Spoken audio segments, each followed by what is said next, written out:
Hello students. देखो, last lecture में हम बात कर रहे थे अबाउट हाइजेनबर्ग अनसर्टेनिटी प्रिंसिपल। बताया भी था आपको, फॉर्मूला भी बताया था। क्वेश्चन सॉल्व करने के लिए एक ही तो फॉर्मूला है जिससे हम क्वेश्चन सॉल्व कर सकते हैं। और बहुत ही फंडामेंटल प्रिंसिपल उन्होंने क्या कहा, उन्होंने ये कहा था कि simultaneously, exactly without any error, it is impossible to determine the position and momentum of a moving microscopic particle like electron। अगर इलेक्ट्रॉन की पोजीशन आप फाइंड आउट करने की कोशिश करोगे तो कुछ तो एरर जरूर आएगा, और यदि बहुत एक्यूरेटली फाइंड आउट करने की कोशिश करोगे आप किसी इलेक्ट्रॉन की पोजीशन को, तो आपको बहुत लो वेवलेंथ की लाइट यूज करनी होगी, और लो वेवलेंथ की लाइट का मोमेंटम बहुत ज्यादा होता है। So it will impart a high momentum to the electron, and because of that the momentum of the electron will be changed and there will be huge error in the momentum of electron and vice versa. अगर आप high wavelength की light use करोगे to see the electron और to locate the position of the electron, तो momentum में error तो कम आएगा बट पोजीशन में एरर ज्यादा आएगा। ये सब हमने आपको बता दिया था।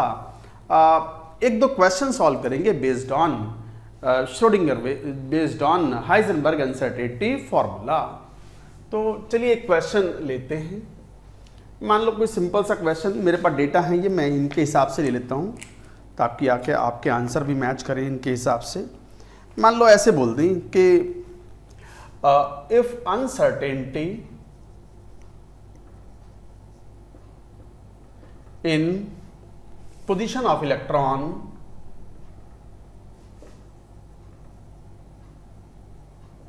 if uncertainty in position of electron is 0.33 picometer, of course 1 picometer is equal to 10 to the power minus 12 metre. अब ये तो खैर पता ही होता है, नहीं भी दिया हुआ होता तो भी क्वेश्चन सॉल्व करते। Find uncertainty in velocity.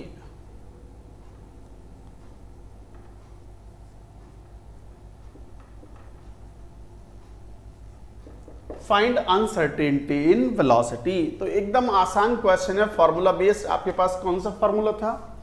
Uncertainty in position into uncertainty in momentum should be greater than equal to h/4 और मैथमेटिकल कैलकुलेशन के लिए इक्वालिटी वाला साइन यूज करेंगे।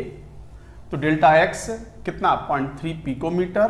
पिकोमीटर मीन्स 10 की power minus 12 metre into delta p, m into delta v होता है वो, is equal to h 6.62 into 10 to the power minus 34 upon 4 into pi. अच्छा, मास ऑफ इलेक्ट्रॉन पता होता है तो uncertainty in velocity would be 6.6 ही ले लो, कैंसिल बढ़िया हो जाएगा। तो 3.3 इंटू 10 to the power minus 13 हो जाएगा ये।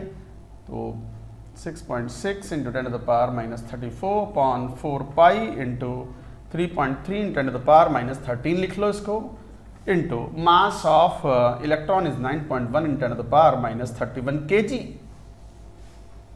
सॉल्व करो ये दो बार।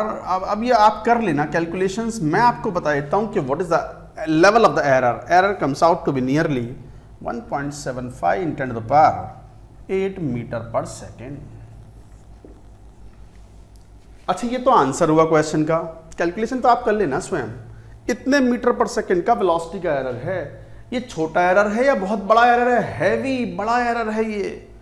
आपको पता है स्पीड ऑफ लाइट कितनी है? 3 into 10 to the power 8 metre पर सेकेंड। तो 3 का लगभग आधा, लगभग 50-60% of the velocity of the light का एरर है। So it is a huge error. क्यों ये ह्यूज एरर क्यों आया? बिकॉज पोजीशन ऑफ इलेक्ट्रॉन बहुत ही एक्यूरेटली मेजर करना चाह रहे थे आप। Uncertainty in the position is very very low you have kept.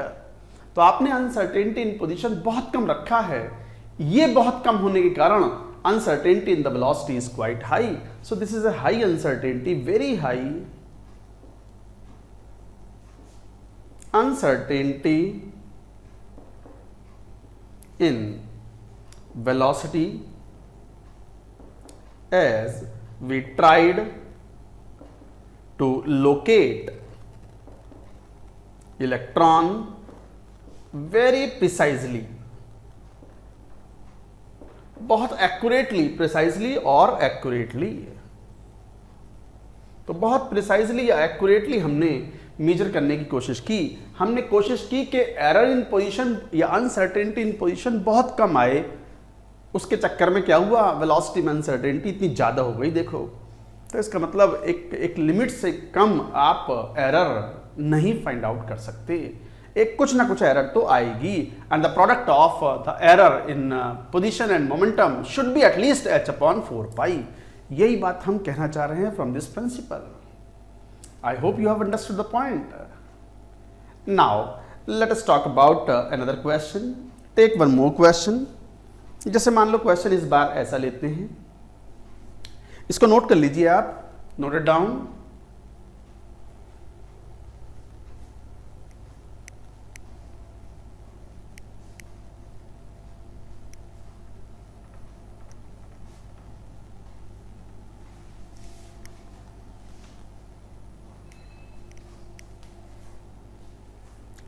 जैसे मान लो एक क्वेश्चन किसी लार्जर पार्टिकल का, हमने ये बात कही भी थी कि चाहे वो डी ब्रॉगलीज कॉन्सेप्ट हो, चाहे वो हाइजेनबर्ग अनसर्टेनिटी प्रिंसिपल हो, these principles lose their significance for the larger particles और मैक्रोस्कोपिक पार्टिकल्स। उनके लिए ये कोई खास सिग्निफिकेंट नहीं होते।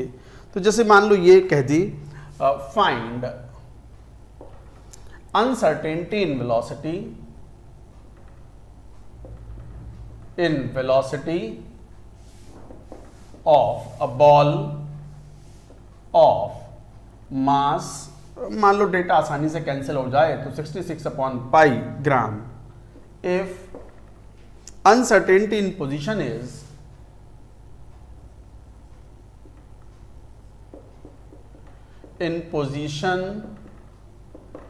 is 1 angstrom। मान लो ये क्वेश्चन हो, again formula based simple question, but इस बार पार्टिकल का मास देखो जरा। इस बार ये बॉल है, मैक्रोस्कोपिक पार्टिकल है, लार्ज पार्टिकल है। तो इसका मतलब हम ये शो भी कर सकते हैं इस क्वेश्चन से कि लार्ज पार्टिकल्स के लिए हाइजेनबर्ग का प्रिंसिपल कोई सिग्निफिकेंट नहीं होता। तो लेट अस सी। तो मास ऑफ द ऑब्जेक्ट है 66/π ग्राम, अनसर्टेनिटी इन पोजीशन, तो डेल्टा एक्स क्वेश्चन में दिया हुआ है, uncertainty in position 1 angstrom, that means 10⁻⁻10 metre mass दिया हुआ है। तो अनसर्टेनिटी इन वेलोसिटी, तो m into delta v into delta x should be greater than h/4π। बाकी कैलकुलेशन करो। Delta v is equal to 6.6 × 10⁻34 upon 4π upon delta x 10⁻10 into mass 66/π gram. Gram means 10⁻³ kg। kg में जरूर convert कर लेना। पाई से ये pi cancel, ये 0.1 से टाइम्स कैंसिल, तो ये कितना हो गया 0.25 इंटू 0.1, और ये 10×3 ऊपर गया तो 10⁻⁻13 तो +13 हो गया, तो -21। तो देखना 2.5 × 10⁻23 मीटर पर सेकेंड। सीधा एरर इन वेलोसिटी 1 मीटर पर सेकेंड का billionth of the billionth part approximately. Such a low, too small error in velocity. इतना ऑलमोस्ट ये एक्यूरेट है, इट इज वेरी एक्यूरेट। इसका मतलब आप इस बॉल के पाथ को डिसाइड कर सकते हो, इसके बॉल के पाथ को आप डिटरमिन कर सकते हो, ट्रेजेक्टरी डिटरमिन कर सकते हो। मूविंग माइक्रोस्कोपिक पार्टिकल की ट्रेजेक्टरी कभी फाइंड आउट नहीं की जा सकती, आप कर ही नहीं सकते, यही तो पॉइंट था। तो too small error in velocity. तो conclusion, Heisenberg's uncertainty principle is insignificant for large particles। तो large particles के लिए this will be insignificant, so like that you will have to say। तो गाइज ये क्वेश्चन इसलिए नहीं करा रहा हूं कि न्यूमेरिकल्स बहुत इंपॉर्टेंट हैं या बहुत मुश्किल हैं आप कर पाएंगे, ये सिर्फ इसलिए कि लार्ज पार्टिकल्स के लिए see the error in the velocity is negligible, it is close to 0। इसका मतलब accurately we can find out the position of a large particles. Microscopic particles की exact position and exact momentum या velocity को simultaneously आप determine नहीं कर सकते। तो ये कॉन्सेप्ट थे। चलिए एक क्वेश्चन और लेते हैं, थोड़ा अलग टाइप का है। क्या है क्वेश्चन? We shall talk. पहले इसको नोट कर लो एक बार, नोट इट डाउन।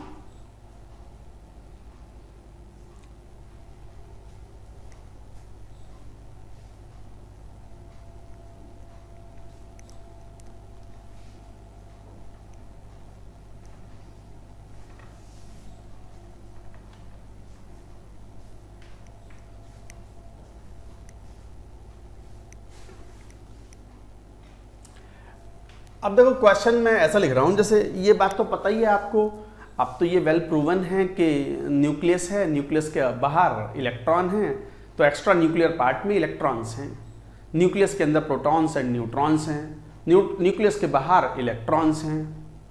अब इलेक्ट्रॉन न्यूक्लियस के अंदर तो नहीं रहते। ये बात हाइजेनबर्ग अनसर्टेनिटी प्रिंसिपल से हम शो कर सकते हैं।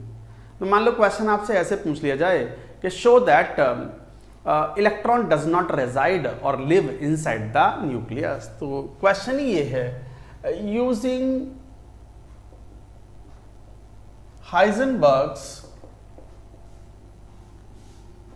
Uncertainty principle show that using Heisenberg's uncertainty principle show that electron in an atom does not reside in nucleus। अब ये बात पता तो है ही, अब ये बात पता तो है हमें कि इलेक्ट्रॉन न्यूक्लियस में नहीं रहते। हम शो भी कर सकते हैं यूजिंग द हाइजेनबर्ग्स अनसर्टेनिटी प्रिंसिपल। वो कैसे देखो, अब आपको न्यूक्लियस के साइज का ऑर्डर पता है। मान लो ये न्यूक्लियस है, this is nucleus of an atom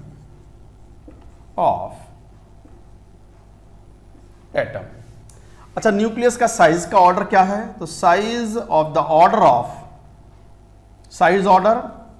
order का मतलब नॉट एग्जैक्ट साइज बट 10 की पावर वाली कौन सी पावर्स हैं। So this is of the order of 10 to the power minus 15 metre. ये बात आप शुरुआत में कह सकते हो, ये रदरफोर्ड साहब ने फाइंड आउट की थी ये बातें कि what is the size of the nucleus of the order of 10 to the power minus 10 metre and what is the order of the size of the atom 10 to the power minus 10, what is the order of the size of the nucleus 10 to the power minus 15। तो इसका मतलब size of the size order of the nucleus 10 to the power minus 15 metre है।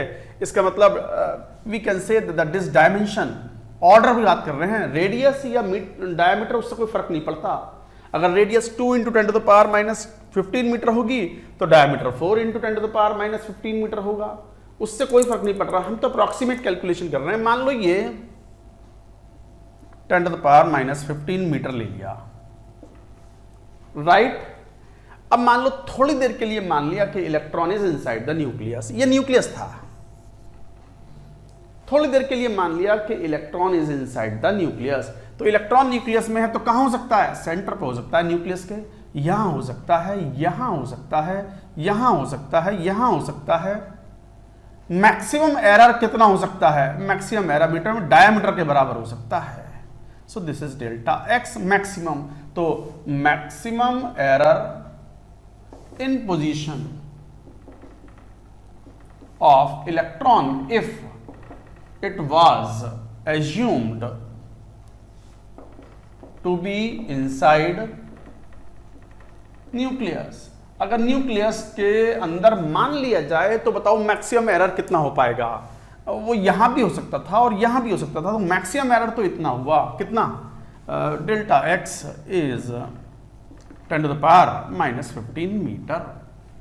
अगर ये maximum error है तो फिर minimum velocity में एरर कितना आएगा? तो वी कैन फाइंड आउट। तो delta x into m into delta v, delta p होता ही है, should be greater than h upon 4 pi. डेल्टा एक्स 10 to the power minus 15, mass 9.1 10 to the power minus 31 kg into error in velocity should be equal to h 6.6 into 10 to the power minus 34 upon 4 pi. Approximate calculation जरा देखें तो क्या बोल पाएंगे? 6.6 upon 4 पाई 3.14 into 9.1 10 की power minus 31 और 15 46 नीचे जाके जब ऊपर जाएगा तो 10 की पावर 34 घटा दोगे तो कितना बचा? 46 में से 34 10 की पावर 12 4 तिया 12 12.5 12 8 96 लगभग ये 100 के बराबर है।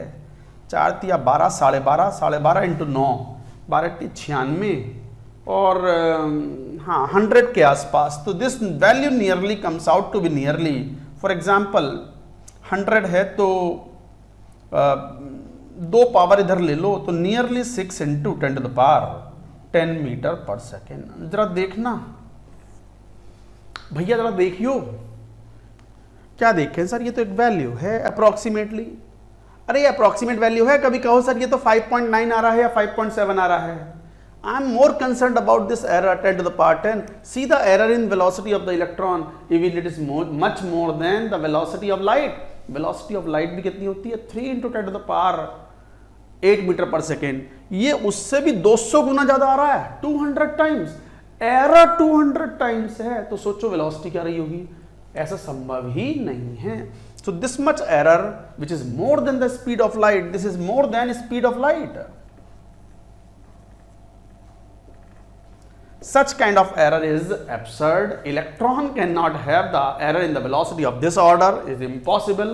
Since this error in the velocity is impossible, electron is impossible to be present inside the nucleus. तो लिखेंगे इस बात को, यहां लिखो, this error in velocity of electron is not possible. So electron does not live in nucleus. आई बात समझ में? तो ये तरीका था, देखो। So this was the method. तो this error in velocity of the electron is not possible to be inside the nucleus, मतलब ये पॉसिबल नहीं है तो इलेक्ट्रॉन कभी न्यूक्लियस में नहीं रहेगा। तो ये आपने शो कर दिया हाइजेनबर्ग अनसर्टेनिटी प्रिंसिपल की मदद से कि इलेक्ट्रॉन न्यूक्लियस में नहीं रहते, they live outside the nucleus. क्योंकि न्यूक्लियस में अगर रहेंगे तो उनकी वेलोसिटी में एरर इस ऑर्डर का आएगा जो कि absurd है, जो कि संभव नहीं है। संभव नहीं है तो इलेक्ट्रॉन का न्यूक्लियस में रहना भी संभव नहीं है। तो गाइस ये था एक इंपॉर्टेंट पॉइंट, एक इंपॉर्टेंट क्वेश्चन। एक आध क्वेश्चन और भी लेते हैं, चलिए। पहले ये नोट कर लो, this was an important question, you should remember.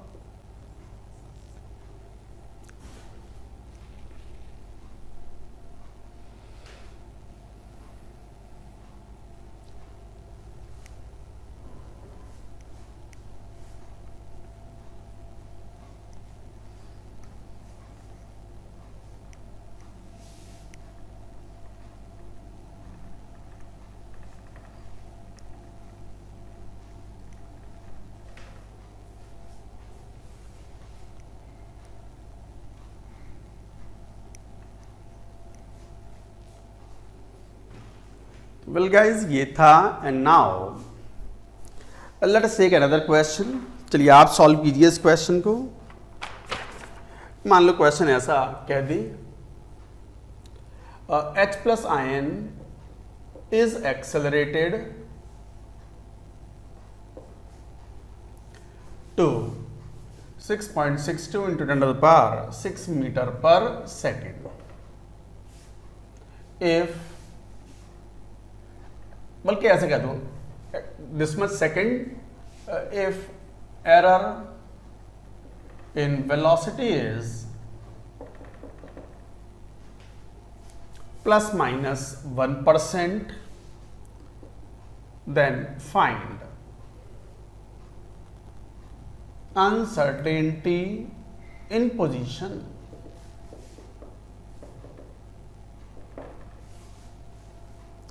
अच्छा, क्वेश्चन में दिया हुआ है mass of proton is 1840 times the mass of electron. वैसे ये बात पता भी होती है आपको, सॉल्व करो क्वेश्चन को, जरा do it.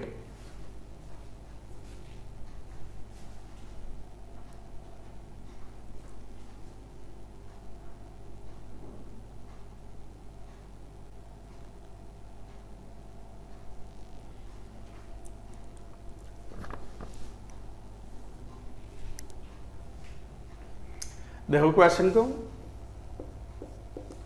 H plus ion is accelerate to a velocity, तो वेलोसिटी दी हुई है इलेक्ट्रॉन की 6.62 इंटू 10⁻6 मीटर पर second, right. Error in the velocity is plus minus 1%, तो मतलब इससे 1% ज्यादा या 1% कम तक की लिमिट है, तो इसका मतलब what is the error in velocity, तो error in velocity is 1% of 6.62 into 10⁻6, तो 1% का मतलब 1/100 इंटू 6.62 इंटू 10⁻6, ये है एरर। बस अब तो क्वेश्चन सॉल्व हो जाएगा। Delta x into mass 9.1 into 10⁻31 kg into velocity का एरर है 6.62 इंटू 10⁻4। कैलकुलेशन में इक्वालिटी साइन यूज करेंगे तो h/4 पाई, तो 6.62 इंटू 10⁻34 अपॉन हाउ मच 4 पाई। आप जब सॉल्व करते हो तो बस कैलकुलेशन कर लेते हो, तो delta x error in the position comes out to be of the order of nearly 4.75 into 10⁻13 metre. देखो काफी कम एरर है। वेलोसिटी में एरर अच्छी खासी थी, तो पोजीशन में एरर कोई खास एरर नहीं है। So like that you can calculate. तो गाइज ये थे क्वेश्चंस, तो ये था हाइजेनबर्ग अनसर्टेनिटी प्रिंसिपल। हमने क्वेश्चन भी सॉल्व कर लिए। अब आगे की बात करेंगे। Now we will move to the next model. Bohr model तो फेल हो चुका था, और बोहर मॉडल को फेल होने के क्या कारण थे वो हम पढ़ भी चुके थे। Now we shall talk about the next model, quantum mechanical model. Quantum mechanical model is also called wave mechanical model.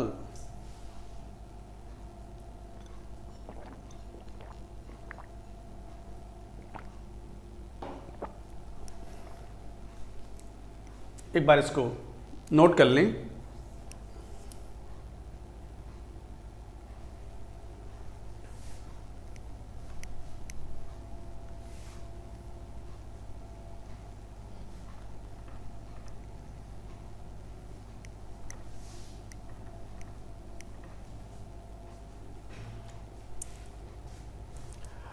Wave mechanical model of atom, Schrodinger wave equation.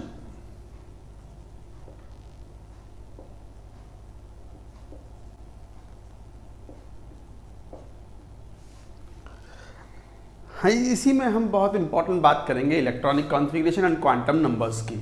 हालांकि इसी पार्ट में ये बिल्कुल एंड पोर्शन आ गया है। अब atomic structure का थोड़ा सा टफर साइड पे आएगा एंड में, बिल्कुल अभी नहीं। अभी तो क्वांटम नंबर्स आर इजी, आपको बस याद करने हैं उनके फीचर्स, और electronic configuration is also the easy part.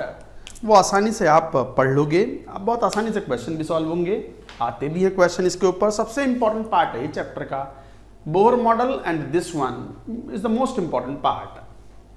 तो श्रोडिंगर वेव इक्वेशन और wave mechanical model of atom, ये श्रोडिंगर ने डेवलप किया, considering the particle as well as wave nature. तो considering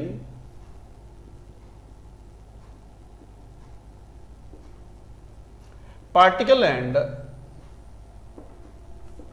wave nature of electron, तो considering particle and wave nature of electron, Schrodinger developed a mathematical equation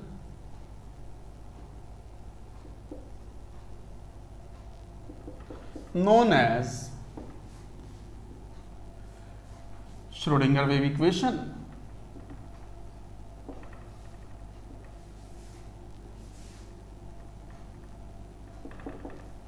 तो considering particle and wave nature of electron, Schrödinger developed a mathematical equation to describe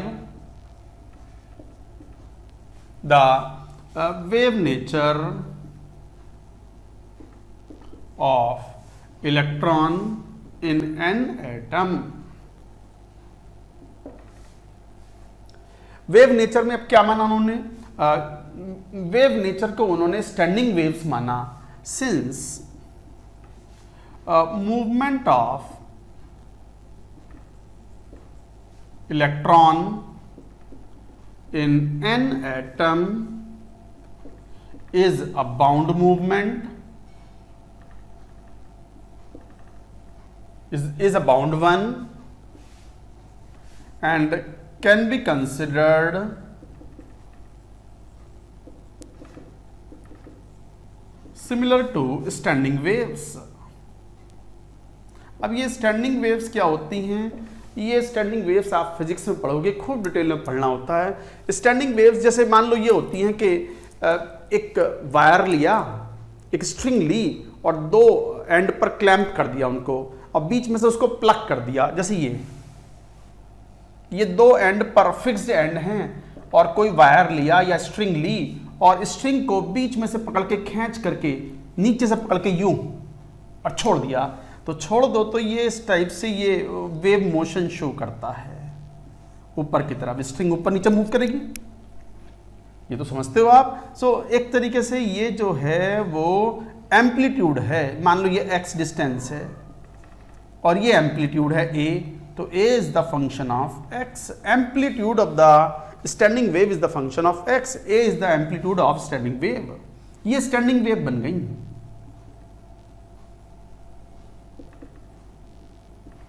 थोड़ा कम समझ में आता है students को, चाहो तो स्किप कर दो, ना है इंपॉर्टेंट। इंपॉर्टेंट तो जो है वो आएगा समझ में, हम बताएंगे और हम प्रेशराइज भी करेंगे समझने के लिए उसको। तो ये A is the amplitude of electron wave, amplitude of standing wave.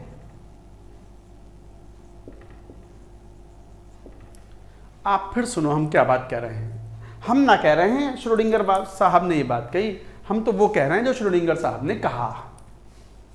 काफी इंट्रीग नेचर है इलेक्ट्रॉन का मूविंग अराउंड द न्यूक्लियस।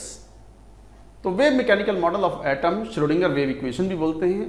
तो पार्टिकल और वेव नेचर दोनों ही कंसीडर किए श्रोडिंगर साहब ने इलेक्ट्रॉन के मूवमेंट के, और एक मैथमेटिकल इक्वेशन डेवलप की। बड़ी भयानक सी इक्वेशन है, डरावनी इक्वेशन है।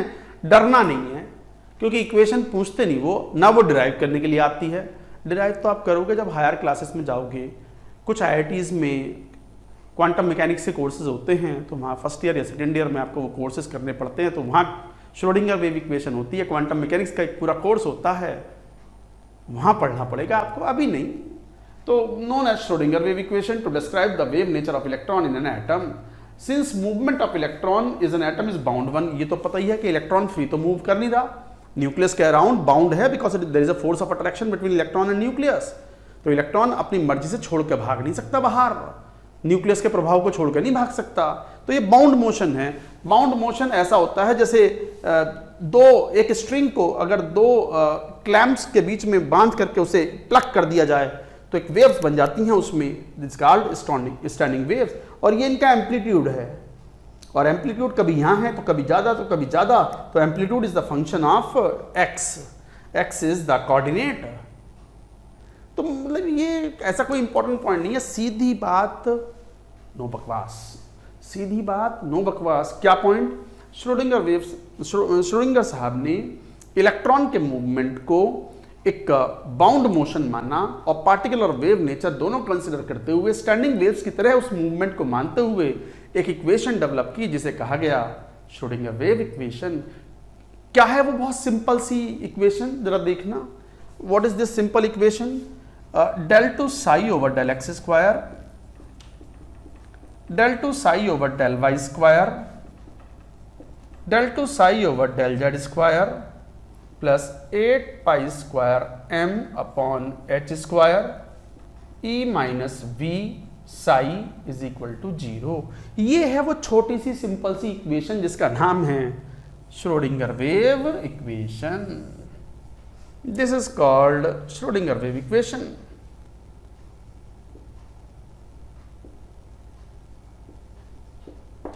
ये है वो श्रोडिंगर वेव इक्वेशन जहां पर वेयर सबसे इंपॉर्टेंट टर्म जो पूरी केमिस्ट्री में काम आएगा वो है साई।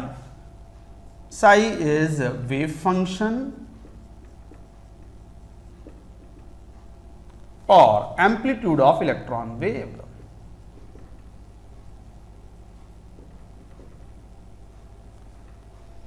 तो psi is called wave function और amplitude of electron wave x y z coordinates हैं। जिस पॉइंट्स पर हम कैलकुलेट करना चाह रहे हैं, m is the mass of electron, h तो आप जानते ही हो प्लैंक्स कांस्टेंट है, E is total energy,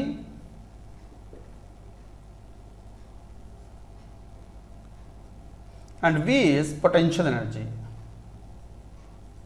of electron. E V M ये सब हैं, हमें मतलब केवल साई से है। Psi is called wave function और एम्पलीट्यूड ऑफ इलेक्ट्रॉन वेव। एक बार फिर समझो, ये मैथमेटिकल इक्वेशन याद है तो ठीक है, नहीं भी याद है तो चलेगा। हालांकि इक्वेशन तो याद रख ही ले, कई बार इसको ऐसे भी बोलते हैं। ये ऊपर वाला पोर्शन अगर लिख लिया हो तो मैं हटा देता हूं।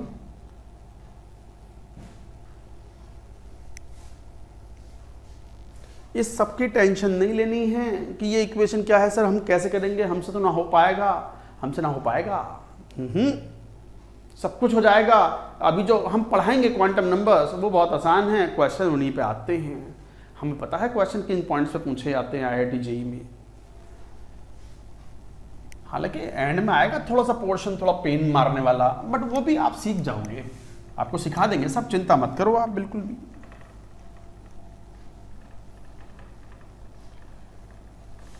तनाव मुक्त रहो, टेंशन मत लो। टेंशन से कोई युद्ध ना जीता जाता है, युद्ध तो लड़के ही जीता जाता है। लड़ो इससे, जीत जाओगे आप।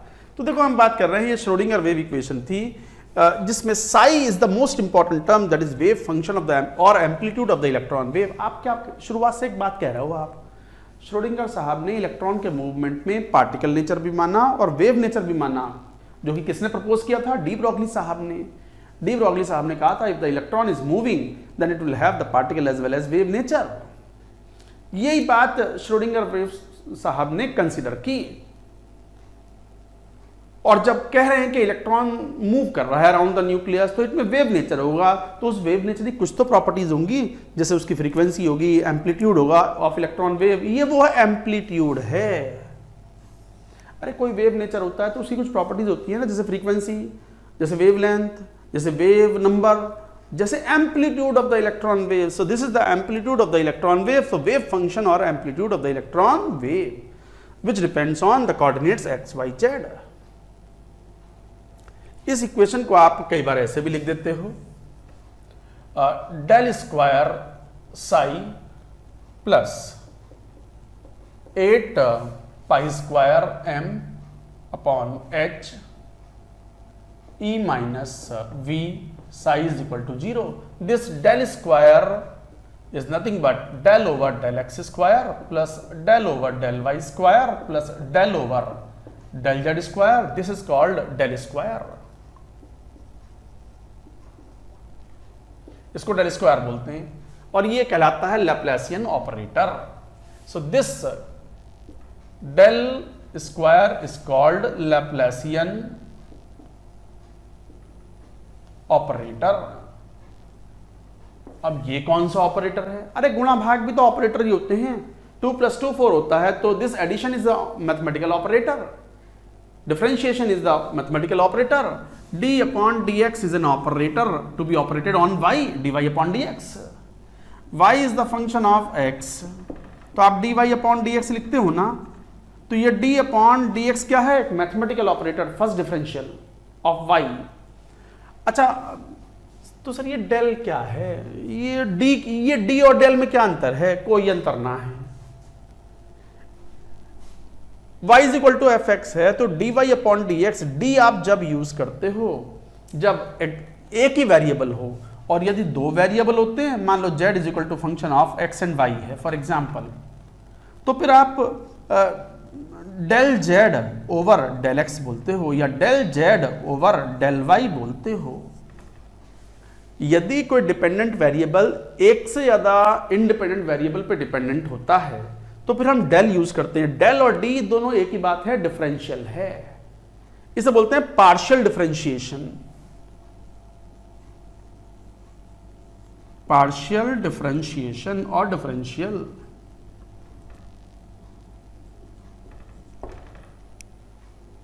पार्शियल डिफरेंशियल ये कंप्लीट डिफरेंशियल है, अंतर कुछ नहीं है। तो डेल, इसे पढ़ते हैं डेल। ये सिंबल क्या है? डेल। डी और डेल में कोई अंतर नहीं है। यदि एक ही वेरिएबल होता है, जैसे y is equal to function of x, तो एग्जैक्ट डिफरेंशियल यूज करते हैं हम, full differential dy upon dx।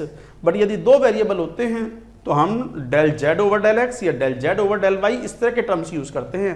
This is called partial differential. You will study in the higher courses. आप चाहो तो भूल जाओ, सीखने के बाद भूल जाओ, वैसे कोई बहुत मुश्किल बात नहीं है। जोड़ना, घटाना, मल्टीप्लाई करना, डिवीजन करना, फर्स्ट डिफरेंशियल, सेकंड डिफरेंशियल, ये सब मैथमेटिकल ऑपरेटर तो हैं। ये भी एक मैथमेटिकल ऑपरेटर है जिसे बोलते हैं हम लैप्लासियन ऑपरेटर। और भी ऑपरेटर होते हैं, हैमिल्टोनियन ऑपरेटर है, हैमिल्टन ऑपरेटर है, बहुत सारे हायर वर्जन में लैप्लासियन ऑपरेटर है, और एक और भी कई तरह के ऑपरेटर्स होते हैं। लेजेंडरी फंक्शंस होता है, बेसल फंक्शंस होते हैं। एडवांस्ड मैथमेटिक्स में lot of things you will study in your BTech. जब आईआईटी आप पढ़ोगे और पर्टिकुलरली कंप्यूटर साइंस आप पढ़ते हो तो computer science involves a lot of mathematics. सबसे ज़्यादा मैथमेटिक्स की रिक्वायरमेंट जो है वो कंप्यूटर साइंस में और इलेक्ट्रॉनिक्स ब्रांच में होती है। तो मैथमेटिक्स से पीछा आपका ना छूटेगा बीटेक में।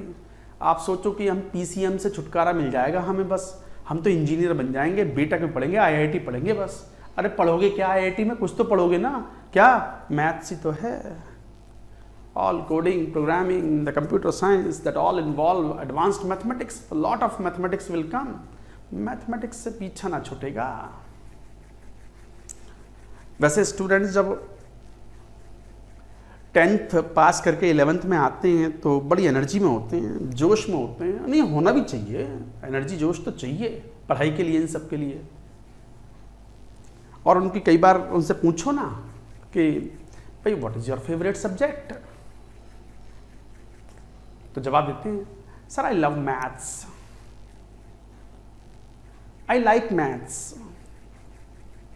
सर मैथ्स मेरा फेवरेट है, मैथ्स से तो बस सर बड़ा अच्छा लगता है मैथ्स सॉल्व करना। बट जब वो 11th में आते हैं, जेईई की तैयारी करते हैं और मैथमेटिक्स में जब थोड़ा घुसते हैं अंदर, तो आप जानते हो फिर क्या होता है।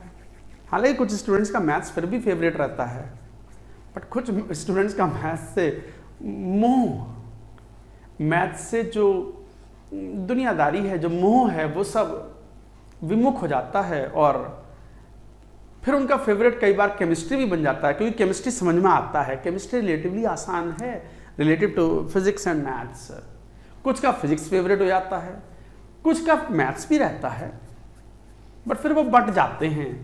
उनको लगता है कि यार ये जो मैथ्स हम पढ़ रहे हैं ये वो ना था जो हमने 9वीं 10वीं में पढ़ा था, 9th 10th में। That this maths is entirely different. तो maths needs the maximum brain. गणित को पढ़ने के लिए, मैथ्स को पढ़ने के लिए सबसे ज़्यादा दिमाग की आवश्यकता है, सबसे ज़्यादा ब्रेन का एप्लीकेशन है, उससे ज़्यादा सबसे ज़्यादा आपका दिमाग की एक्सरसाइज होती है। And your way of thinking expends like anything. Complex से कॉम्प्लेक्स सिचुएशंस को आप एनालाइज कर लेते हो इन सब चीज़ों को पढ़ने के बाद। इन सब ऐसा नहीं है कि ये पढ़ने का कोई फायदा है क्या, पढ़ के दिमाग की एक्सरसाइज हो रही है ना, तो you will be able to grasp the even complex things very quickly, even new things. That's what you learn in IITs. तो वो सब चीजें हैं। तो गाइस वापस आओ, it is just a mathematical operator, del square बोलते हैं इसको। This is called Laplacian operator. ये मैथमेटिकल इक्वेशन थी, हमें सिर्फ इस वाले फंक्शन साई से मतलब है। ये श्रोडिंगर वेव इक्वेशन को जब हम हाइड्रोजन या हाइड्रोजन लाइक स्पीशीज के लिए सॉल्व करते हैं तो हमें 3 इंटीजर्स ऑब्टेन होते हैं, 3 integers, and those are called quantum numbers. वही हमारे लिए इंपॉर्टेंट हैं। तो गाइस एक बार इसको जरा लिख लिया हो तो मैं हटा दूं।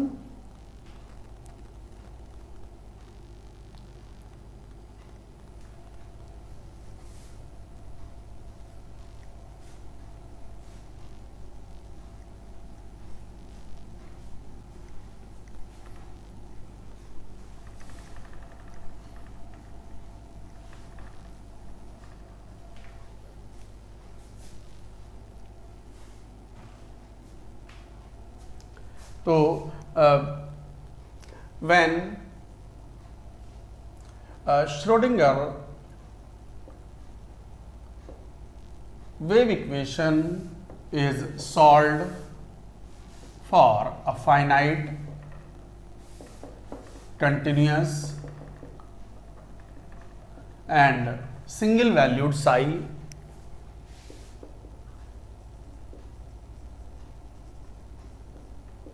psi मतलब वेव फंक्शन। तो जब Schrodinger wave equation is solve for a finite, continuous and single valued psi, three integers are obtained called quantum numbers.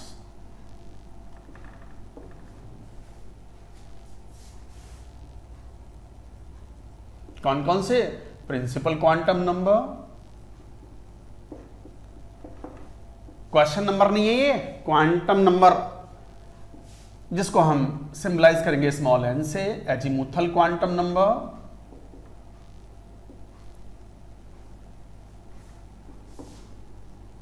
L magnetic quantum number,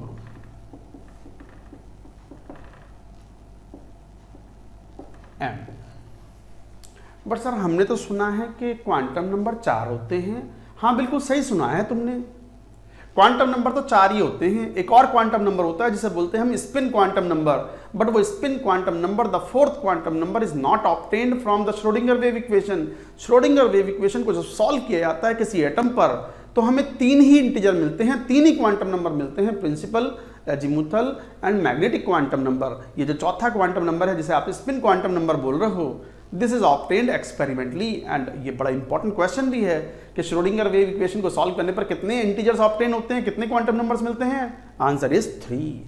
तो याद रखें, तो when Schrodinger wave equation solve for a finite, continuous and single valued psi, हमें नहीं solve करना, जब solve किए गए तो 3 integers are obtained called quantum numbers. These 3 quantum numbers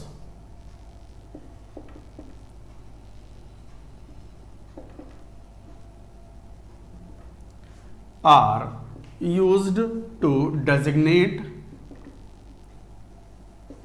an orbital in an atom। तो देखो ये तीनों क्वांटम नंबर जो हैं, these are used to designate an orbital in an atom। तो किसी ऑर्बिटल को डेजिग्नेट करने के लिए how many quantum numbers are needed? 3। तो फिर ये चौथा क्वांटम नंबर का यूज क्या है? ऑर्बिटल में कौन रहेंगे? इलेक्ट्रॉन्स रहेंगे। आप ये बात पढ़ोगे अभी कि एक ऑर्बिटल में मैक्सिमम कितने इलेक्ट्रॉन रह सकते हैं? 2 इलेक्ट्रॉन्स रह सकते हैं। तो इसका मतलब ये हुआ कि ऑर्बिटल्स को डेजिग्नेट करने के लिए 3 क्वांटम नंबर चाहिए, जो हमें श्रोडिंगर वेव इक्वेशन से मिल जाते हैं।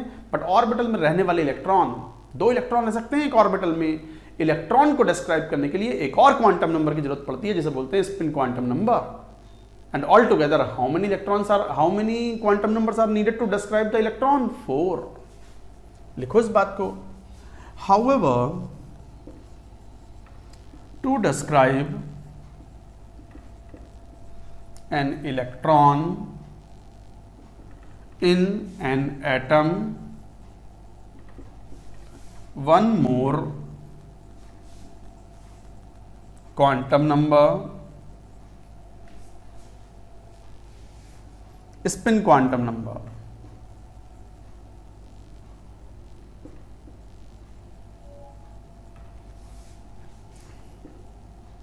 obtained experimentally।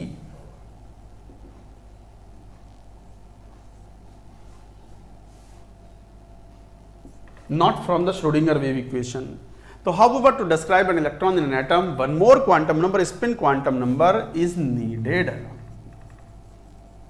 That is 4 quantum numbers, 4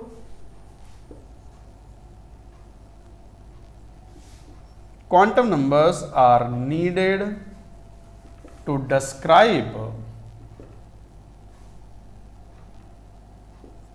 electron in an atom।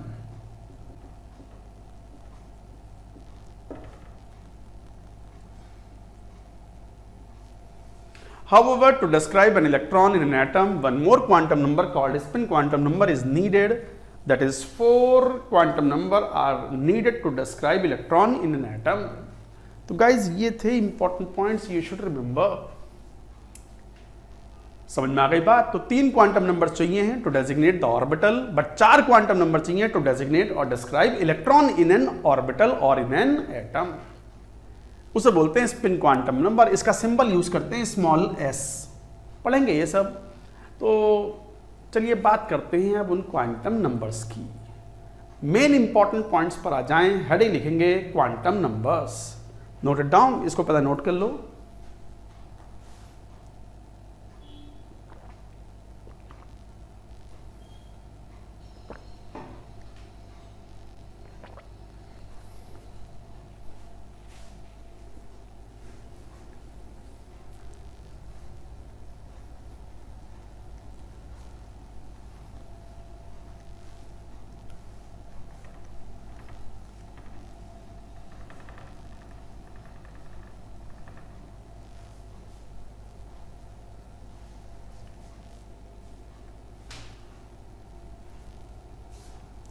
Heading लिखो क्वांटम नंबर्स.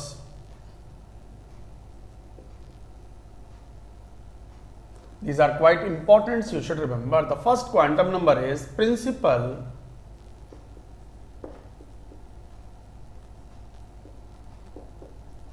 Quantum number. इनके ये फीचर्स इंपॉर्टेंट हैं, वेरी इंपॉर्टेंट, जरूर याद रखें सभी क्वांटम नंबर्स. सिंबल यूज करते हैं स्मॉल n. क्या पॉइंट्स हैं? Point wise. जैसे first, it identifies shell. Bohr ने दिया था ये नंबर, तो it identifies shell and assumes all the positive integer values. तो principal quantum number it identifies shell and assumes all the positive integral values, all the positive integer values. तो n की values जैसे 1, 2, 3, 4 and so on. तो designation of shell क्या होगा?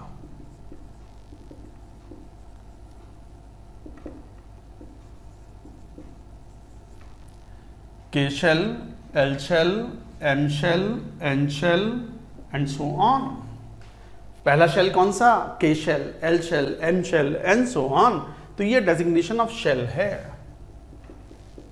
तो it determines, it कौन? Principal quantum number. It determines size and energy of an orbital. तो किसी ऑर्बिटल का साइज कितना होगा या एनर्जी कितनी होगी, वो ये डिटरमिन करता है. इन जनरल एन जितना लार्ज होगा, साइज ऑफ ऑर्बिटल उतना ही ज्यादा होगा. तो न्यूक्लियस से जितना दूर जाओगे तो ऑर्बिटल का साइज बढ़ता जाएगा. तो it determines size and energy of an orbital. Third, number of orbitals in a shell. Number of orbitals in nth shell is equal to n square. तो किसी ऑर्बिटल के अंदर, ये बात हम वेरीफाई भी करेंगे, हम शो भी करेंगे. तो number of orbitals in nth shell is equal to n square. जैसे for example, number of orbitals, ये सब पॉइंट्स समझ के याद करने हैं आपको. तो number of orbitals in fourth shell is equal to 4 square means 16. तो 16 ऑर्बिटल्स होते हैं फोर्थ शेल के अंदर. फोर्थ शेल कौन सा? N shell. So like that. अच्छा, ये बात आप पढ़ोगे as a Pauli's exclusion principle. क्या बात? कि एक ऑर्बिटल में मैक्सिमम 2 इलेक्ट्रॉन रह सकते हैं. nth शेल में n स्क्वायर ऑर्बिटल्स हैं और एक ऑर्बिटल में 2 इलेक्ट्रॉन रह सकते हैं. तो बताओ किसी शेल में मैक्सिमम नंबर ऑफ इलेक्ट्रॉन्स कितने रह सकते हैं? 2n square. तो maximum number of electrons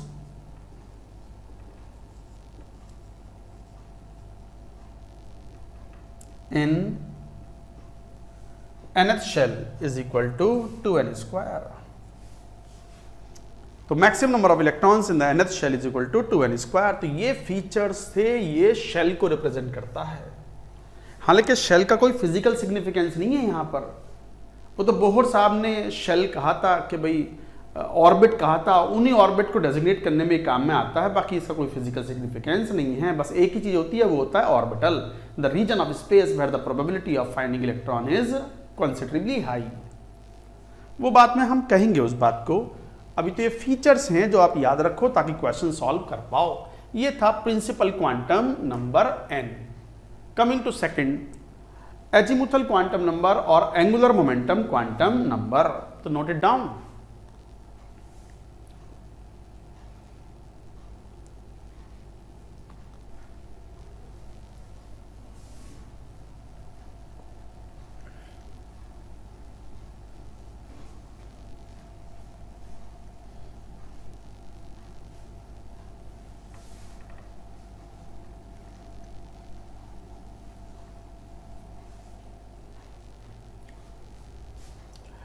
Second quantum number is azimuthal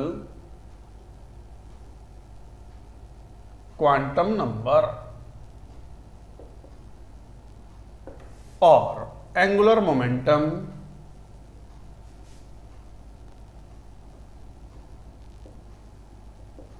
quantum number।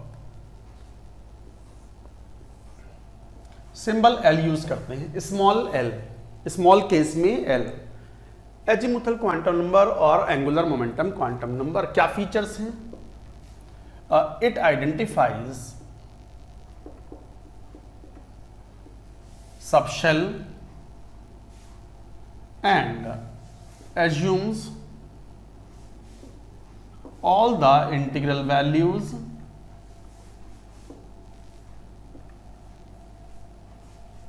from 0 to n minus 1. It depends on n. ये प्रिंसिपल क्वांटम नंबर पे डिपेंड करता है। एजीमुथल क्वांटम नंबर या angular momentum quantum number depends on n and it identifies subshell. Shell के अंदर कोई subshell जैसी कोई चीज होगी जो कि कुछ होता नहीं है, ये सिर्फ एक अजम्पशन है। तो it identifies subshell and assumes all the integral values from 0 to n minus 1। 0 से लेकर के n minus 1 सभी इंटीग्रल वैल्यूज को ये एज्यूम करता है। तो जैसे n की वैल्यू अगर 1 है तो l की वैल्यू क्या होगी? 0 से लेके n minus 1, 1 minus 1 मतलब 0, तो a की वैल्यू आई 0। इसे बोलेंगे 1s सबशेल। n की वैल्यू अगर 2 है तो l की दो पॉसिबल वैल्यूज होंगी, 0 भी और, तो ऑल द वैल्यूज लेनी है 0 से लेके n माइनस 1, तो 0 भी होगी और 1 भी होगी, और 0 वाला है तो कहलाएगा 2s subshell, 2p subshell. n की वैल्यू अगर 3 होगी तो l की वैल्यूज 0, 1, 2, तो ये कहलाएगा 3s subshell, 3p subshell, 3d subshell. कहने का मतलब यह है कि l की वैल्यू 0 हो सकती है, 1, 2, 3 एंड सो ऑन। तो फिर डेजिग्नेशन क्या हुआ? ऑफ सबशेल, वो हुआ s, p, d, f and so on. तो इसका मतलब फॉर s सबशेल l की वैल्यू 0, p सबशेल l की वैल्यू 1, d सबशेल ये हो गई, d सबशेल के लिए l की वैल्यू 2, f सबशेल के लिए l की वैल्यू 3। इस तरीके से होता है s, p, d, f। Small case में ये डेजिग्नेशन ऑफ सबशेल्स हैं।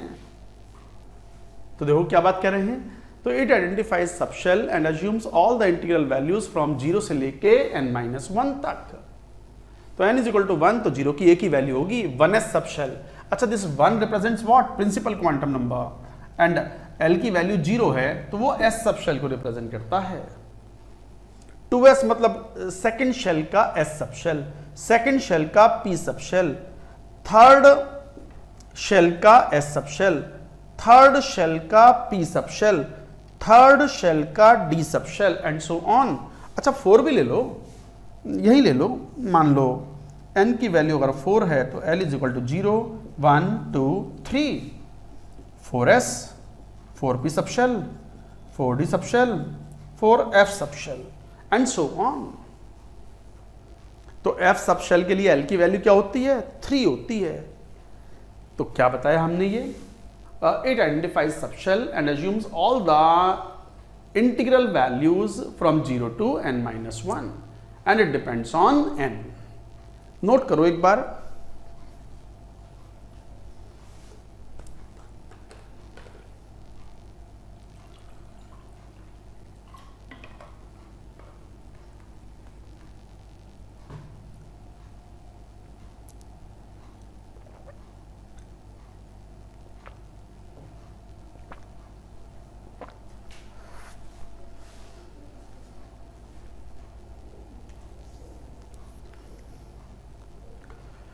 देखो जैसे ये वैल्यूज थी तो सेकंड पॉइंट क्या हुआ? नंबर ऑफ सब शेल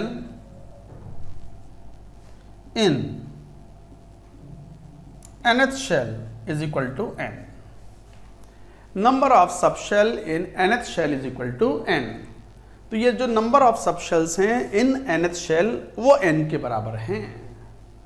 ये थोड़ा ध्यान रखने वाली बात है। जैसे यही देख लो, थर्ड शेल में how many subshells are there? 3s है, 3p है, 3d है, 3 सब शेल्स, 3 वैल्यूज हैं। फोर्थ शेल में how many subshells are there? 4s, 4p, 4d, 4f, 4 subshell हैं। तो number of subshells in nth shell is equal to n। ये second point था, इसको note करो तो आगे की बात करेंगे।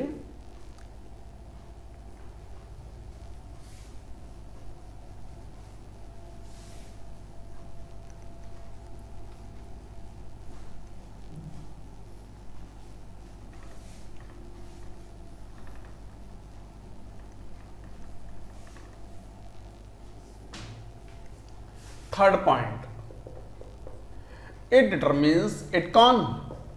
एजीमुथल क्वांटम नंबर, उन्हीं की बात चल रही है। तो it determines the shape and energy of an orbital. It determines the shape and energy of an orbital. अब इसी में एक पॉइंट बड़ा इंपॉर्टेंट आता है कि शेप एक तो बताते हैं ये, और एनर्जी ऑफ द ऑर्बिटल। और तो सर हमने एनर्जी वाला पॉइंट तो प्रिंसिपल क्वांटम नंबर में भी लिखा था कि principal quantum number also depends on energy. Energy को प्रिंसिपल क्वांटम नंबर भी, तो principal quantum number n as well as l दोनों ही डिसाइड करते हैं for the multi electron species. यहीं पे एक वेरी इंपॉर्टेंट पॉइंट करके आएगा। इसका IIT JEE में क्वेश्चन भी आ चुका है किसी अलग फॉर्म में, बताएंगे क्या है वो क्वेश्चन? क्या point? For single electron species, वो पढ़ भी चुके हो, बोहर मॉडल इज एप्लीकेबल, जिसमें n पे डिपेंड करती है energy. For single electron species जैसे कौन? Hydrogen, He+, Li2+, etcetera. Energy of an orbital depends only on n। तो देखो फॉर सिंगल इलेक्ट्रॉन स्पीशीज जैसे hydrogen, He+, Li2+, energy of the orbital depends only on n, l पे depend नहीं करती। तो n जितना ज्यादा एनर्जी उतनी ज्यादा। तो इसका मतलब 1s से ज्यादा एनर्जी 2s की, 2s और 2p की बराबर, 3s, 3p, 3d इनकी बराबर, 4s, 4p, 4d, 4f and so on. Increasing energies है ओनली फॉर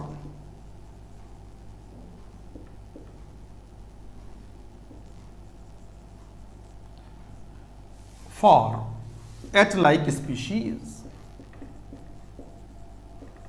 तो देखो सिंगल इलेक्ट्रॉन स्पीशीज में energy depends only on n।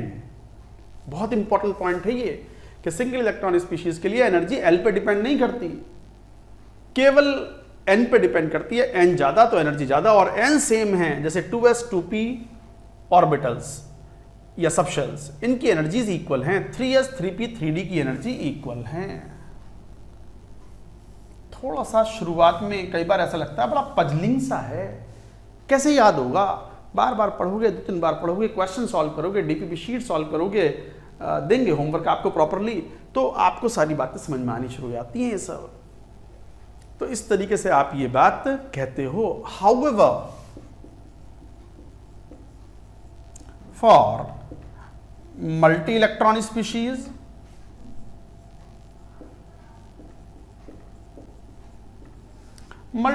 Species जैसे for example multi electron species जैसे मान लो सोडियम हुआ, कैल्शियम हुआ, या मान लो आयरन हुआ, या कुछ और ले लिया, मान लो आर्गन हुआ, एटसेट्रा। इन सब के लिए मल्टी इलेक्ट्रॉन स्पीशीज के लिए एनर्जी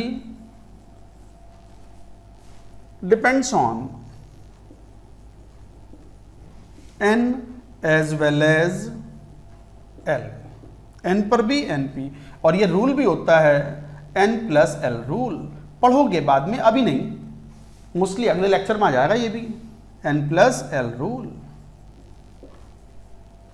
तो however for multi electron species energy depends on n as well as l। n और l दोनों पर डिपेंड करती है, this is called n+l rule. हाँ, फॉर सेम n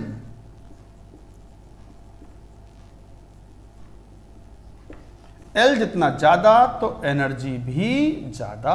तो इसका मतलब 3s से ज्यादा एनर्जी 3p की, 3d की, increasing energy.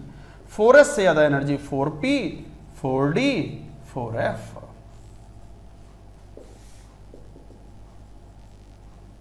Increasing order of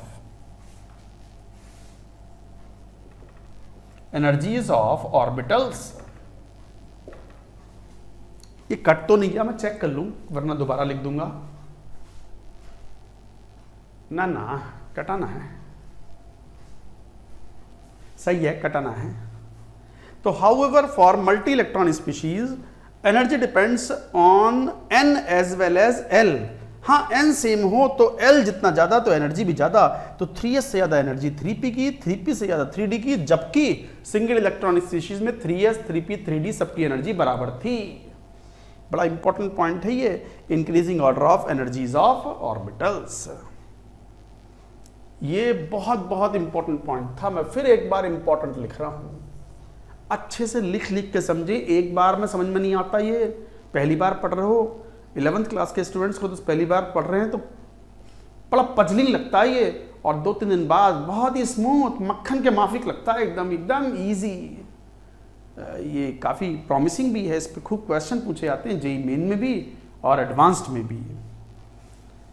तो ये पॉइंट था, नोट करो, ये 3rd वाला point.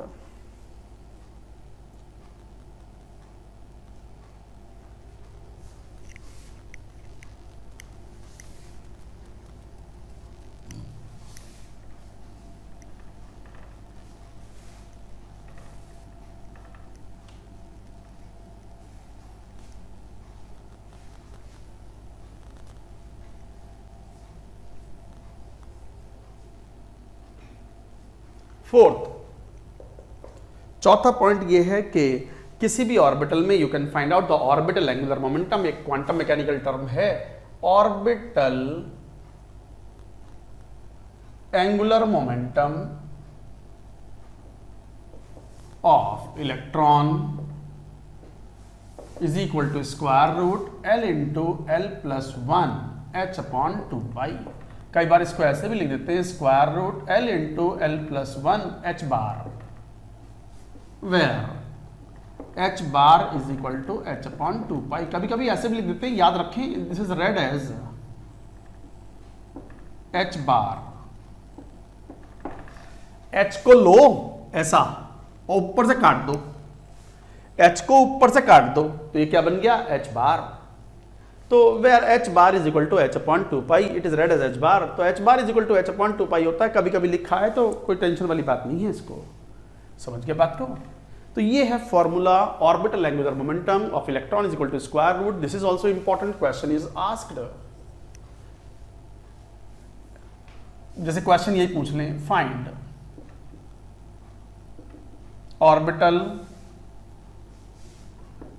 Angular momentum of electron in first 3s, second 5d. इनके लिए तो क्या आंसर दोगे? फर्स्ट 3s ऑर्बिटल है और l की वैल्यू क्या होती है? 0 होती है. तो ऑर्बिटल एंगुलर मोमेंटम कितना हो गया? तो orbital angular momentum of electron in 3s will be 0. ऐसे ही अगर मान लो सेकंड वाला ऑप्शन क्या था, ये 5d. d के लिए 5 से कोई फर्क नहीं पड़ता. It depends on the type of subshell. l की वैल्यू 2 होती है d ऑर्बिटल्स के लिए, पढ़ लिया अभी आपने. तो फिर ऑर्बिटल एंगुलर मोमेंटम कितना है? Square root 2 into 2 plus 1 3 h upon 2 pi. तो root 6 into h upon 2 pi यही है. This is the value. So this is how we find out the orbital angular momentum. You should remember this formula. Next point, कौन सा? Fifth. Number of subshells in a cell. तो हम shell तो हमने बोल ही दिए, मगर एक सबशेल में कितने ऑर्बिटल्स होते हैं? तो number of orbitals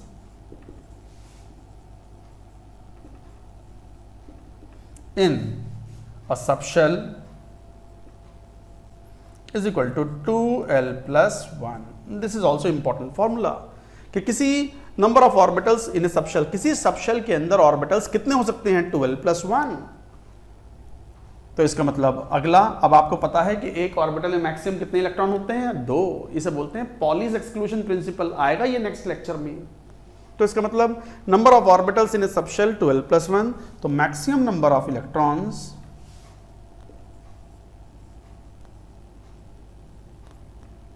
in a subshell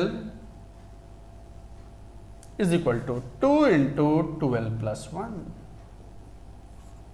याद रखें, दिस इज इंपॉर्टेंट. ये सब बहुत इंपॉर्टेंट हैं, क्वेश्चन पूछे जाते हैं.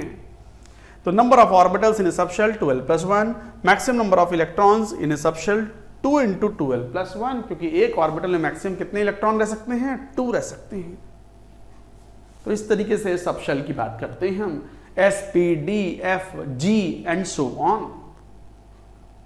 तो ये था सेकंड क्वांटम नंबर, एजीमुथल और angular momentum quantum number. And now we move on to the next one. कौन सा? Magnetic quantum number. तो नोट करो, पहले ये बात लिख लो यहां से.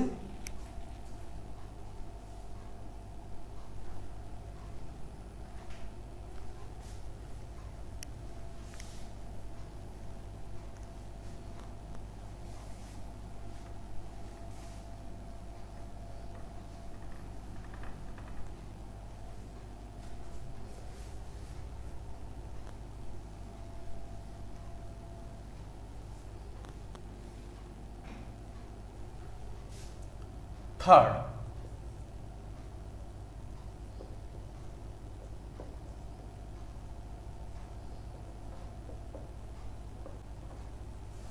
Magnetic quantum number small m, इसका सिंबल यूज करते हैं. मैग्नेटिक क्वांटम नंबर की वैल्यूज l पे डिपेंड करती हैं. सुनो ध्यान से. प्रिंसिपल क्वांटम नंबर n, ये प्रिंसिपल है, मुख्य तो यही है, मुख्य क्वांटम संख्या बोलते हैं इसको. प्रिंसिपल क्वांटम नंबर, प्रधान प्रिंसिपल, राइट. प्रिंसिपल साहब, स्कूल में प्रिंसिपल होते हैं तो प्रधान अध्यापक, अध्यापक मतलब टीचर, तो प्रधान अध्यापक बोलते हैं. तो प्रिंसिपल तो n था, n. l किस पे डिपेंड करता है? n पर. और m ये किस पे डिपेंड करेगा? l पर. तो एक तरीके से क्या है ये मैग्नेटिक क्वांटम नंबर? क्या फीचर्स?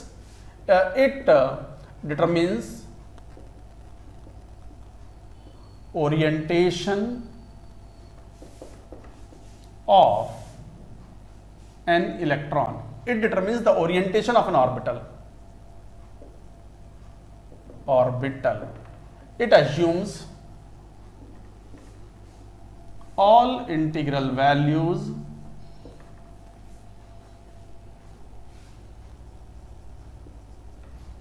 तो it determines orientation of an orbital। ये इंपॉर्टेंट टर्म्स हैं। प्रिंसिपल क्वांटम नंबर क्या डिटरमिन कर रहा था? Energy and size of the orbital. Azimuthal quantum number क्या डिटरमिन कर रहा था? Direction and energy of the orbital. और मैग्नेटिक क्वांटम नंबर क्या डिटरमिन कर रहा है? ओरिएंटेशन, मतलब डायरेक्शन, शेप, सॉरी दोबारा सुनो फिर। प्रिंसिपल क्वांटम नंबर क्या डिटरमिन कर रहा था? Size and energy of the orbital. Azimuthal quantum number क्या डिटरमिन कर रहा है? Shape and energy of the orbital. और मैग्नेटिक क्वांटम नंबर क्या डिटरमिन कर रहा है? ओरिएंटेशन और डायरेक्शन ऑफ द ऑर्बिटल। तो it determines orientation of an orbital, it assumes all integral values from -L to +L including 0। values depend, तो values of m depends on L। values of m depends on L। तो m की values L पर depend करती हैं। Guys ये बात बोल रहे हैं तो जरा देखो, डिटरमिन्स द ओरिएंटेशन। अच्छा, number of orientations means number of orbitals. तो number of orientations means number of orbitals. ये ध्यान रखेंगे।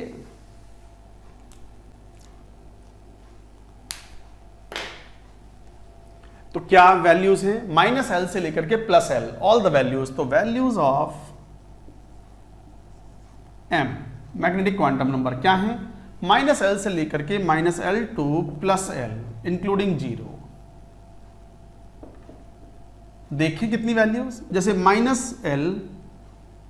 -L -1, -L -2,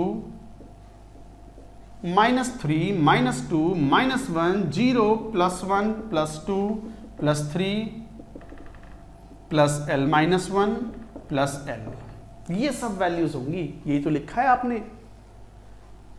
-L से लेकर के +L तक सभी वैल्यूज लेनी है इंक्लूडिंग 0। तो इसका मतलब -L से लेके +L तक, ये यहां तक how many values? L values. +1 से लेके +L तक की how many values? L values. One more, देखो m की कितनी वैल्यूज होंगी? -L से लेकर के -1 तक की how many total values are there? L values. +1 से लेके +L तक how many values? L values. And one more, L plus 1 more, how many? 12 + 1। यही तो कहा था कि number of orbitals in a subshell is 12 + 1। तो इसका मतलब यहां से मालूम पड़ा कि टोटल नंबर ऑफ ओरिएंटेशंस और ऑर्बिटल्स इन ए सबशेल 12 + 1। आया समझ में? 12 + 1। अभी थोड़ी देर पहले कहा था जब हम एजीमुथल क्वांटम नंबर कह रहे थे कि number of orbitals in a subshell is equal to 12 + 1, ऐसे है वो 12 + 1। तो m की सभी वैल्यूज कहां से कहां तक होंगी? -L से लेके +L इंक्लूडिंग 0। तो गाइज ये था इंपॉर्टेंट पॉइंट, ये पहला पॉइंट था। नोट करो एक बार।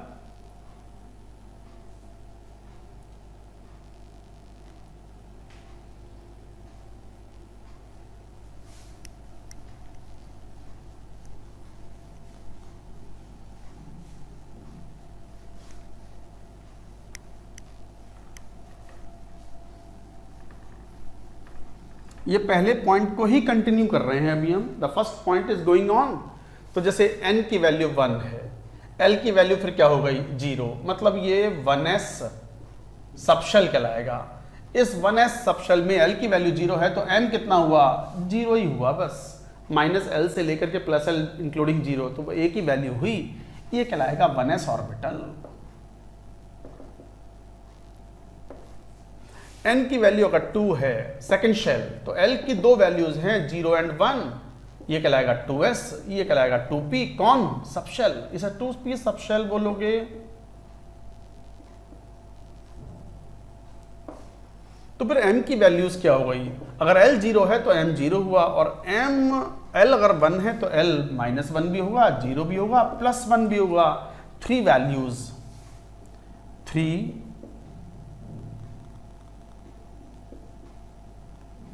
ओरिएंटेशंस और 3 ऑर्बिटल्स। तो m की 3 वैल्यूज हैं, और ये 3 वैल्यूज कौन सी हैं? This corresponds to px, py, pz। px, py, pz। अच्छा, ये मत मान लेना कि px मतलब -1, py मतलब 0, pz मतलब +1 ना। There is no relation. Any one of them can have -1 or +1 or 0. Don't relate -1 with px. Px can be -1, px can be 0, px can be +1. सुन लो, कई बार मनी मन मान लेते हो, सर ने पहले px लिखा है, इसका मतलब -1 वाला हो ना हो px ही है। ना है, ये तो क्वांटम नंबर्स हैं। Any one of these value, क्योंकि px, py, pz are mutually perpendicular and they are equivalent orbitals. px, py, pz equivalent हैं, तो इनका इनसे -1, 0 और +1 में ऐसा नहीं है कि -1 वाला px हो। Any orbital can have any value, याद रखेंगे। ऐसी n की वैल्यू अगर मान लो हम 3 ले रहे हैं, तो l की वैल्यू 0, 1, 2। 0 मतलब ये 3s ऑर्बिटल, 3s सबशेल, तो ये कहलाएंगे 3 ऑर्बिटल्स। और ये कहलाएगा 2s ऑर्बिटल, ये कहलाएगा 3s सबशेल, ये कहलाएगा 3p subshell, and this is 3d subshell. तो फिर m की वैल्यू यहां 0 हो पाएगी, तो कहोगे 3s ऑर्बिटल।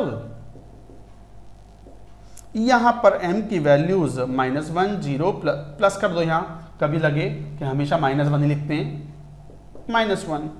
तो अकॉर्डिंगली 3px, 3py, 3pz कुछ भी ले सकते हो।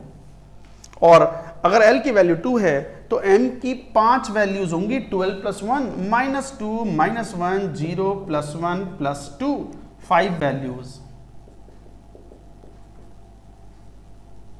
And these orbitals could be dxy, dyz, 3 लगा रहे हो तो 3 लगा दो, 3dxy, 3dyz, 3dxz, 3dx² y², 3dz²। ये होते हैं 5 ऑर्बिटल्स, ये हैं 5d ऑर्बिटल्स।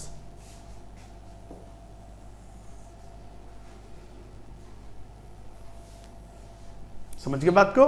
तो n की वैल्यू अगर 3 है, तो l की वैल्यूज 3 पॉसिबल्स हैं, 0, 1, 2। 3s subshell, 3p subshell, 3d subshell. 3s subshell में एक ही ऑर्बिटल है, 3s ऑर्बिटल, s में एक ही ऑर्बिटल होता है। 3p सबशेल में या p सबशेल में 3 ऑर्बिटल होते हैं, px, py, pz। Axis direction को रिप्रेजेंट कर रहा है। और 3d सबशेल में 5 वैल्यूज हैं, dxy याद करने हैं, dyz इनकी शेप भी पढ़ेंगे, dzx, dx² y², इसे कई बार dx² -y² ही बोलते हैं, बट कई बार dx² y² भी बोलते हैं, चलेगा। dx² -y² बोलो या dx² y² बोलो, and dz²। So like that you से दीज आर द ऑर्बिटल्स। आई बात समझ में? तो जरा देखना n = 3 में कितने ऑर्बिटल्स हो गए? एक ऑर्बिटल, 3 एंड 5, 5 और 3 8 और 1 9, 9 ऑर्बिटल, 3²। पहले ही पढ़ा था फॉर्मूला प्रिंसिपल क्वांटम नंबर में कि number of orbitals in a shell is equal to n²। तो ये सारी बातें वो सब कुछ समझा रहे हैं। ये पहला ही पॉइंट चल रहा था, magnetic quantum number. Now coming to second point, लिखो सेकंड पॉइंट।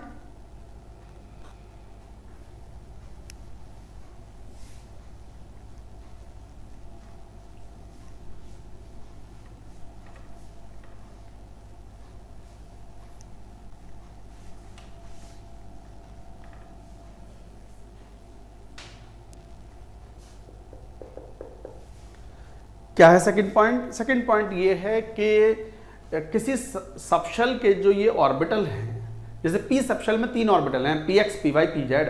डी वाले में 5 ऑर्बिटल हैं, d x y, d y z, d z x, d x square y square, d z square. सबकी एनर्जीज बराबर होती हैं अगर बाहर से कोई इलेक्ट्रिक या मैग्नेटिक फील्ड अप्लाई ना किया गया हो।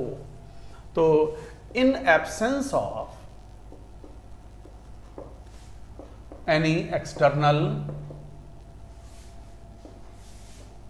इलेक्ट्रिक और magnetic field,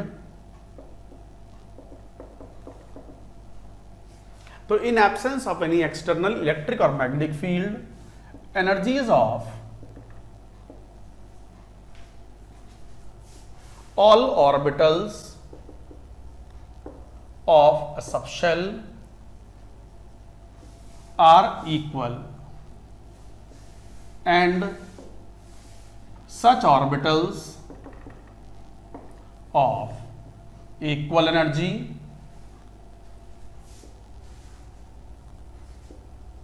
are called degenerate orbitals. ये शब्द बड़ा इंपॉर्टेंट है भाई, degenerate orbitals. This word is very important.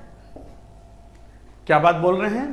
In absence of any external electric और मैग्नेटिक, बाहर से कोई इलेक्ट्रिक फील्ड या मैग्नेटिक फील्ड ना लगाओ, तो डी के 5 orbital, d x y, d y z, d z x, d x square y square, d z square, या पी के 3 orbital, p x, p Y, P Z, all energies will be equal. यही बात तो कह रहे हैं। तो in absence of any external electric और magnetic field, energies of all the orbitals of a subshell are equal and such orbitals of equal energy are called degenerate orbitals. For example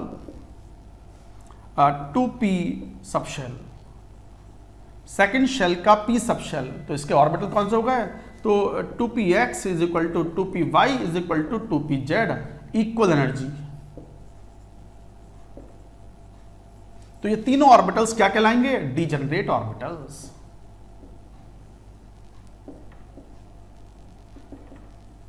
so what is the meaning of degenerate? That degenerate means equal. तो equal energy वाले orbitals को क्या बोलते हो? Degenerate orbitals. ऐसे ही और example मान लो 3d सबशेल, इसमें 5 ऑर्बिटल थे डी वाले। कौन? 3dxy, 3dyz, 3dxz, 3dx square y square, 3dz square. पांचों की एनर्जी बराबर है। All are degenerate orbitals. So these orbitals are called degenerate orbitals. तो ये था मैग्नेटिक क्वांटम नंबर, जो ओरिएंटेशन को बताता है, नंबर ऑफ ऑर्बिटल्स कितने होंगे इन ए सबशेल उसको बताता है, और ये बताता है कि बाहर से कोई इलेक्ट्रिक या मैग्नेटिक फील्ड ना अप्लाई करो तो energies of all the degenerate orbitals और all the orbitals of a subshell are equal, इसलिए बोलते हैं उनको डीजनरेट ऑर्बिटल्स। आई थिंक सारे पॉइंट्स ये हो गए मैग्नेटिक में। मैं एक बार देख लेता हूँ कोई पॉइंट रह तो नहीं गया मैग्नेटिक क्वांटम नंबर का। तो हो गए। Yes, we have talked about. That is it. अब ये क्वांटम नंबर बाकी रह गया है। हालांकि वो स्पिन क्वांटम नंबर, वो श्रोडिंगर वेव इक्वेशन से ऑब्टेन नहीं हुआ। श्रोडिंगर वेव इक्वेशन को सॉल्व करने पर केवल कितने क्वांटम नंबर्स ऑब्टेन हुए? 3, और जो कि किसी ऑर्बिटल को डिस्क्राइब करने में काम में आते हैं। ऑर्बिटल के अंदर इलेक्ट्रॉन को अगर डिस्क्राइब करना है तो one more quantum number is needed, मतलब ऑल टुगेदर 4 क्वांटम नंबर चाहिए। Principal, azimuthal, magnetic as well as चौथा कौन? Spin quantum number. क्या है spin quantum number? We shall take in the next lecture. That's it for now.